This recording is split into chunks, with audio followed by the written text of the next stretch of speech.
কোরআন শরীফের ৭৫ নম্বর ৭৬ নম্বর সূরা। এই সূরাটা ছোট্ট একটা সূরা। এই সূরার মধ্যে জান্নাতের অসাধারণ বর্ণনা আছে। যেদিন এই সূরাটা নাজিল হয়েছে, নবীজি উপস্থিত সাহাবী যারা ছিল সামনে, তখন জিবরাইল মাত্র নাজিল করছে, নবী সাল্লাল্লাহু আলাইহি সাল্লাম সাহাবীদের সামনে শুনাইছে এটা, এই সূরাটা।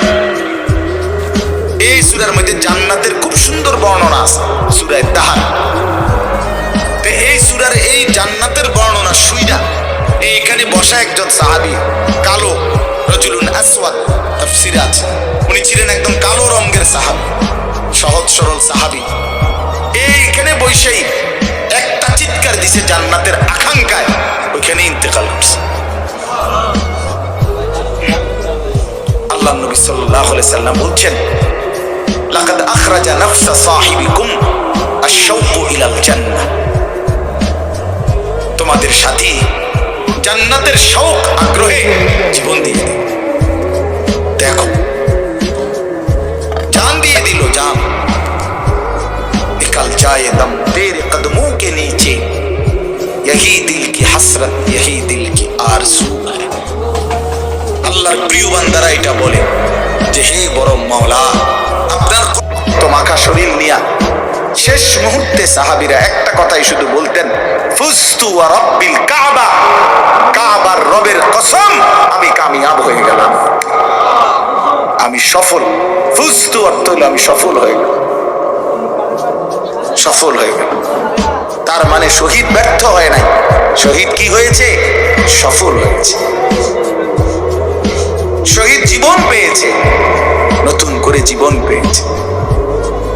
এই জন্য আমার ভাই, আল্লাহর জন্য আল্লাহর কথা শুনলে দিলের হালাত এমনই হওয়ার কথা। হাদিসের মধ্যে আছে, হযরত আব্দুল্লাহ ইবনে মাসউদ রাদিয়াল্লাহু তাআলা আনহু, তিনি বলছেন যে একদিন নবীজি আমাকে বলছেন কোরআন শরীফ তেলাওয়াত করে শুনাইতে, নবীজিকে শুনাইতে। হযরত আব্দুল্লাহ ইবনে মাসউদ রাদিয়াল্লাহু তাআলা আনহু বলেন, আমি সূরা নিসা, এই সূরার প্রথম 40টি আয়াত একটানা নবীজিকে মাথা নোয়ায়া আদবের সাথে নবীজিকে শুনাইতেছিলাম। 40টা আয়াত পর্যন্ত যখন তেলাওয়াত করলাম, হযরত আব্দুল্লাহ ইবনে মাসউদ বলেন, নবী সাল্লাল্লাহু আলাইহি সাল্লাম তখন বলেন, হাসবুকাল আন, এখন থামো।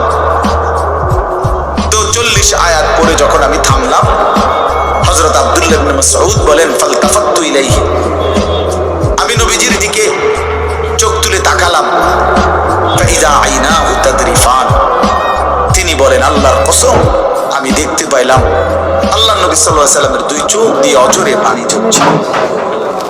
তিনি বহুতক্ষণ ধরে কাঁদতেছেন। তাহলে এই ছিল রাসূলুল্লাহ সাল্লাল্লাহু আলাইহি সাল্লামের হালাত, এই ছিল সাহাবায়ে কেরামের হালাত।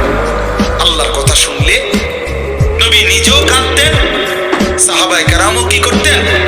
কাঁদতেন। প্রিয় ভাই আমার, বন্ধু আমার, আমরা মুসলমান। আমি এই কথাটাই শুরু করছিলাম, গাফেল, বঞ্চিত।